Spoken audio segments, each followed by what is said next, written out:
Best Actor in a Supporting Role, we have Robert Duvall for The Judge, Ethan Hawke for Boyhood, Edward Norton for Birdman, Mark Ruffalo for Foxcatcher, and J.K. Simmons for Whiplash. I got scared when he said his name. Man. I know. Is he coming in? I hope not.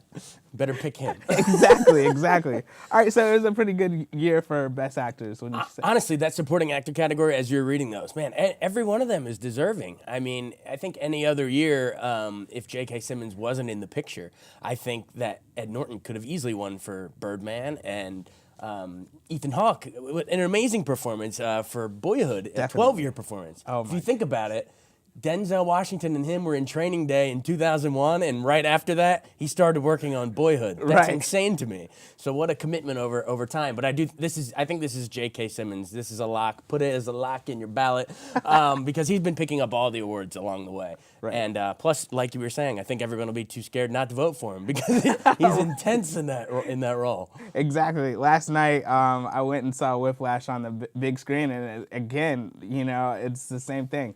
J.K. Simmons absolutely just is an atmosphere changer in that role. I mean, anytime he steps on the screen, it's his scene, you know what I mean? Yeah. And granted, as he said, without Miles Teller, he wouldn't be, his character, Terrence Fletcher, wouldn't actually be so good. But he murdered it. He killed it. Yeah, he reminds me of R. Lee Ermey in Full Metal Jacket. Absolutely. It's sort of that intense drill instructor that, gets you further than you think you could go, but in the end you're wondering, was that really moral? Right, exactly. But that end is just amazing. I went and I saw it at the AMC Lowe's Shirlington, so it's not like the huge amphitheater. It's more of like a theater for, cinephiles, and just the collective, gasps when he was on the screen, the nervous laughter. I hope I don't drop my popcorn like we said last time. Seriously. Exactly. It was a great performance. All right, so as you said, Ethan Hawke definitely did an awesome job. I thought Robert Duvall did a great job in The Judge.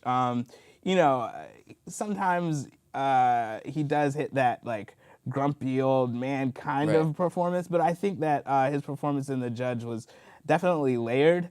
And I just love seeing him and Iron Man's chemistry. Downey Jr., yeah. Exactly, he's Iron Man from now on. But their chemistry on screen and their arc, as they start out and they really just can't stand each other, but finding that mutual respect and love. Absolutely. Some theaters around the country are pairing. I saw they're pairing The Judge with Mockingbird, To Kill a Mockingbird, since it was Duvall's first when he was Boo Radley in that. Wow. If you remember. And they were since they're both courtroom dramas, they've been pairing those. So I think The Judge maybe will get a little more exposure with a little of that. But this is J.K. Simmons' year. Yeah, definitely. All right. So what about Ruffalo and Foxcatcher? I thought he was the best of the three. Right. I thought he was my favorite of Channing Tatum and Steve Carell and Ruffalo. It actually, if you don't know he's in the movie, it might take you a few seconds to recognize him because he's balding, he's got the facial hair. But as that brother role, I think he's vital to the movie. In case people haven't seen it, we don't want to give away the plot, but the brother relationship is vital to the movie. And Mark Ruffalo in real life, when I interviewed the director Bennett Miller, said that Mark Ruffalo's brother in real life passed away, and that they only talked about that once together, director, actor, in preparing for the role, but that he knew that he could tell when he was shooting that when Ruffalo was tapping into that inner story. Wow. So yeah, there's your scoop. Jason Fraley comes on the show and just gives us all this insight. But he's not going to win, unfortunately. J.K. Simmons. But I thought Ruffalo was great. I thought he could win one in any other year. Right, definitely. And I agree with you. I honestly, when I saw the posters, because at the same time, Channing Tatum is kind of like really the forefront of all this, and Steve Carell as well. So when I looked at the poster, I was like, who is that third guy? Right. And it kind of reminds me of, oh man, what's the performance? What movie? Al Pacino and I can't think. Get it. Which movie got? It's one of my favorites, and it's not Scarface, but it's similar. Carlito's Way. Okay. Carlito's Way. Woo, brain fart. Okay, so in Carlito's Way with our lawyer friend, who actually shaved his head a little bit, you know, to give that balding look and all that kind of stuff.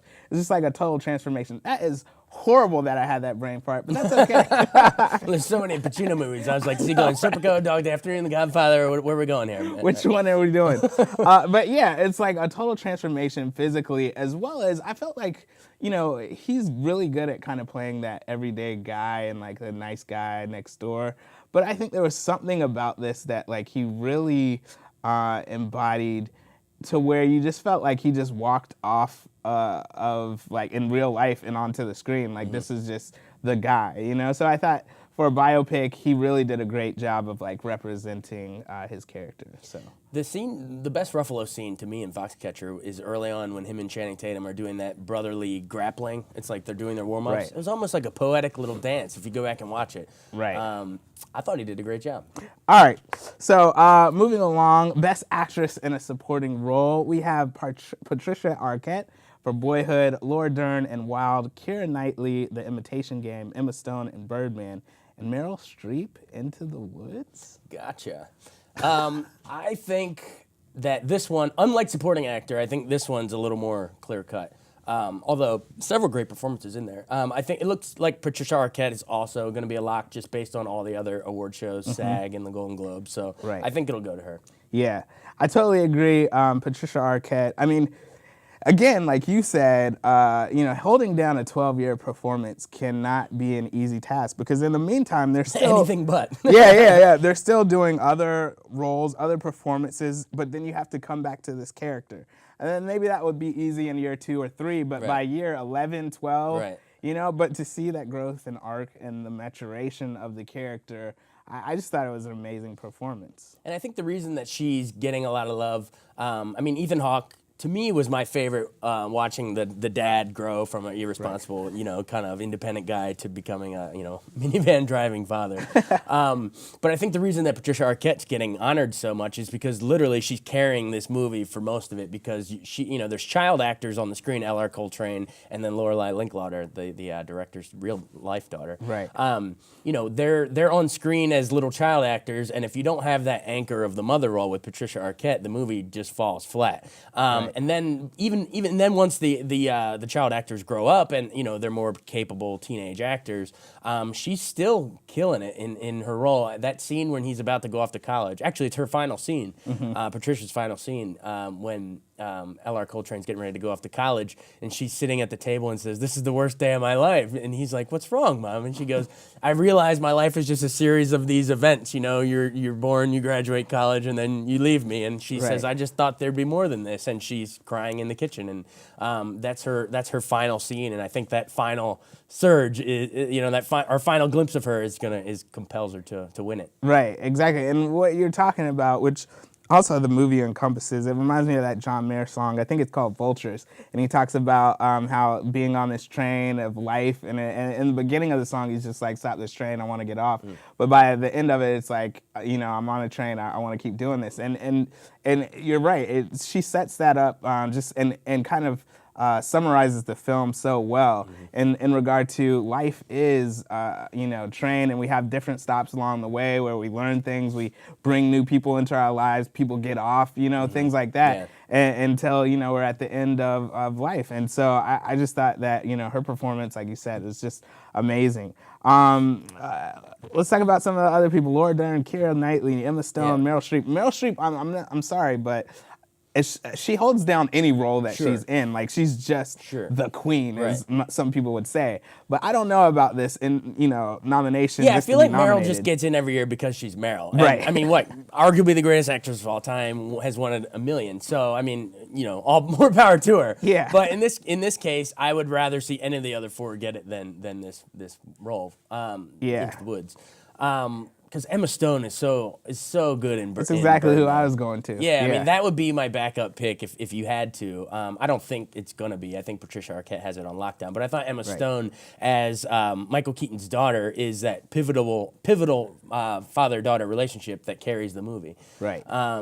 So I think she is deserving of it. Probably won't get it. Laura Dern in Wild, I thought, was really good. I mean, she was, you know, I've talked about how I really like that movie a lot. And she's the the key to Reese Witherspoon's whole backstory, and it's the director of Dallas Buyers Club, and he has all these cool like acid flashback type things to Laura Dern and the relationship she had with Reese. So I could see how she's deserving too. But again, I think it'll be Arquette. And who's the other? Oh, Keira Knightley. Yeah. She's she does some heavy lifting too with Benedict Cumberbatch. I mean, in Imitation Game, he's got these deep, dark secrets, and she loves him in spite of realizing that he comes out to be gay. And we can say that now because it's been out long enough, right? Right, and not only that, it's a biopic, but right. At the same time, I don't know. Keira Knightley was on the screen, and she definitely did a great job in her role, but I don't know if it was. I feel almost like because she was the only woman in that ensemble that she got the nomination. Right. Now maybe it's just a year where we don't have as many supporting roles for women. But I thought the performance was good, but it wasn't great. It wasn't like Emma Stone in Birdman. You're swept away. I think it'll be Arquette, Stone, Dern, Knightley, Streep. Yeah. Exactly. I think you're right. All right, so I think we've covered that. But good on Emma Stone. And she's in the Spider-Man movies with like a lot of those guys. Ed Norton was the Hulk, and then Michael Keaton was that is Batman, true. And they cast a lot of other superhero actors, which I thought was cool. I never really thought about all that. You're right. You're right. It was like a reunion on exactly. I guess it wouldn't be Avengers Assemble, but close enough. Yeah, Hollywood exactly. Assemble.